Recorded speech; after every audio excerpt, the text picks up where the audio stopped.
Please welcome to the stage director Nick Owens and producer David Silver.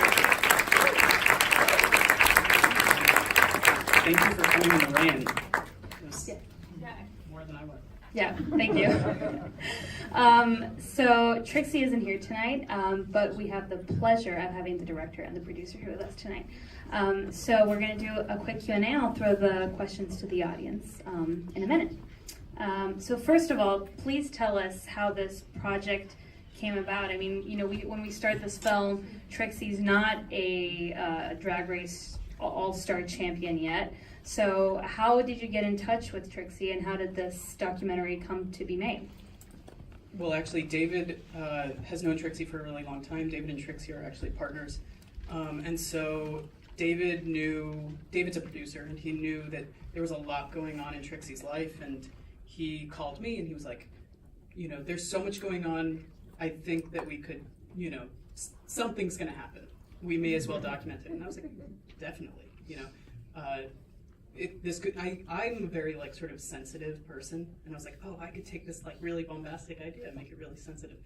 So I was like, no matter what happens, it'll be kind of sensitive and vulnerable, and I thought that was sort of an interesting way to approach somebody who I saw from the outside as being so impenetrable and so brave, and I thought that there was something that could be learned from seeing how somebody can go out there and like be humiliated generally sometimes when they like put themselves on the line, put them on the line like that. Do you want to say anything?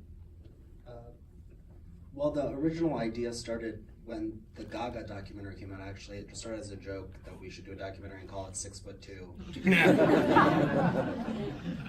And then Trixie was like, no, seriously, let's do a documentary. So Nick and I actually went to NYU Film School together, and I knew he was very talented and could capture something really beautiful and artistic and sensitive, as he was saying. So that was kind of the genesis of the project.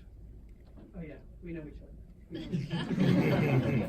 Yeah, so to piggyback off that a little bit, so yeah, this film is so fun, but obviously so much more than that. You explore mental health. You go into really deep topics, right? We see Trixie being very vulnerable. We see Katya being vulnerable. How did you gain access? That's something we always wanted about a documentary.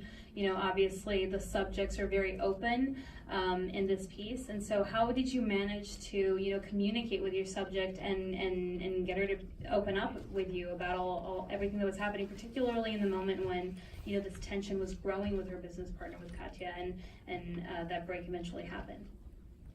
Well, I think one of the reasons that it felt right that I could be there is because David and Trixie have, I think, a really loving relationship, and I think that I was sort of brought into that circle of trust because, you know, I was brought in by Trixie because I was brought in by David, and I think because we were together for so many months, we really grew to love each other too, and so it was a natural thing, you know.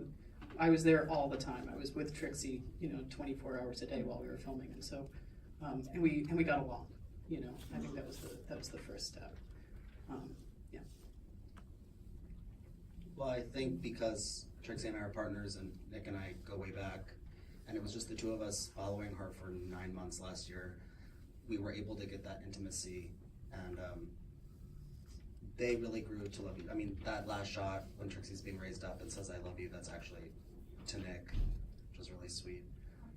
So yeah, I mean, it was just the three of us traveling the world for 9 months, and I think we were able to capture that intimacy because we all were so close.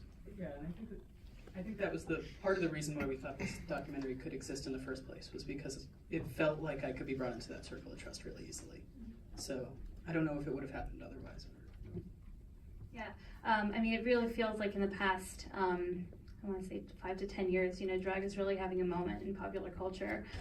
Do you feel like breaking the fourth wall, you know, going into sort of the backstage? Obviously, it's very performative, but we see the background. We see the, you know, the versions prior to makeup, and then with the costumes and everything. Do you think that has something to do with the fact that people that might not have known or about drag or might not have watched it in the past are now, you know, more open to it and are now welcoming it, and, you know, we're seeing films that are exploring drag and showing it for all its beauty in mainstream festivals, and we're seeing it everywhere. And obviously, Drag Race is huge right now. Do you think that has anything to do with it? That there's such a humanity in it, even though it's a fun art form that's performed on a stage? Does that have anything to do with what exactly? I mean, I think I'm sorry. I don't know if I completely understood the question, but I think that I was really intrigued by somebody who is willing to like put their body on the line in this really public way. I find this whole situation, speaking in front of people, to be really nerve-wracking, and I think hopefully you can see in the movie that sometimes Trixie feels that way too. I mean, when we were doing our Tribeca premiere, she and I were backstage, like getting ready to intro the premiere, and Trixie turns to me and goes, "The way you feel now is the way I feel every single time I get on stage." And I hope that that's something that comes through in this movie, is like, it's actually really hard to get up on stage and be judged, and also to do it in like this very out way that's, I think, pretty political. And so I was really interested, just like, while I was filming, around ideas around how people can both be authentic while being performative, and sort of whether, like, what kind of masks we put on, and where those masks like indicate and protect from vulnerability. Well, as far as the art, the kind of popularity of drag right now and having a moment, I think Trixie said at the premiere, she's like, this is a biopsy of me as an artist and an autopsy of the art of drag as a whole. And I think the people that have come off of this show, it's not just about female illusion. These are like really talented, hardworking people that are touring the world, doing it all themselves. They don't have a team of people. Jinx, all of these people who also like make cameos, they're so talented, and I think it's really shown people that this is an art form, and they take it very seriously. And I don't know if people understood that before Drag Race became the phenomenon that it is, but I think this kind of sheds a light on the work that these artists put into their careers. Yeah, definitely. Thank you. Let's get some questions from the audience now. Do you guys have, yeah, go ahead. Can you talk a little bit about the decision not to include your relationship in the film and to focus more on the friendship? Sure. Well, I mean, it's really a portrait of Trixie and her career. It really wasn't about, I don't think we got a lot. I was behind Nick the whole time. So you see me a little bit, but there was so much else going on, and the focus was really on the music, the touring, the shows, the career, and the kind of struggle of that. Our relationship is perfectly lovely and pleasant and not that dramatic. So it wouldn't have really made for an interesting storyline. And we shot over 100 hours of footage for 9 months. So it was hard enough whittling that down. So, yeah. Yeah, I mean, I think that there were lots of things that got left out of this movie.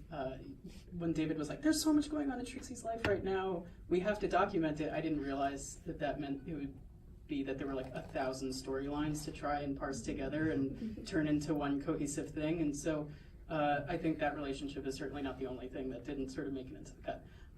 But that also being said, I think I was just sort of following Trixie the entire time. And what you see, I think, is a pretty honest depiction of what it felt like to be there. And I think that I really didn't leave much out about it. They're pretty private people, and Trixie wasn't really talking about David. So. Any more questions? We have some time. Yeah, go ahead. Trixie and Katya are such well-known figures, and their fans feel like they know them so intimately because of the way they present themselves on the show, and they are so personal. How was tackling such a well-known personality and sort of giving your own spin on that? Well, I think that was one of the questions when we first started the project, is like, maybe not exactly how do we tackle somebody so well-known, because I think that there are a lot of documentaries that are about very well-known people, but I think that one of the questions we were asking was like, you know, Trixie is on Vice, Trixie's on VH1, Trixie's on Logo, Trixie's on Instagram. You know, there are all of these iterations of content around Trixie, so why should there be another one? And I think for me, the answer was sort of like, well, there could be something really sincere about Brian. And I think, you know, even though Drag Race, you really get to see people not in drag. I don't know if you get to sort of like feel what it's like to be with people outside of sort of a manufactured situation. And so it definitely felt like there was purpose for this film. And if there was purpose, that was it. Yeah, unfortunately, I think that's all the time that we have left. But thank you so much for coming to the 4th screening of this film. Thank you to both of you for being here.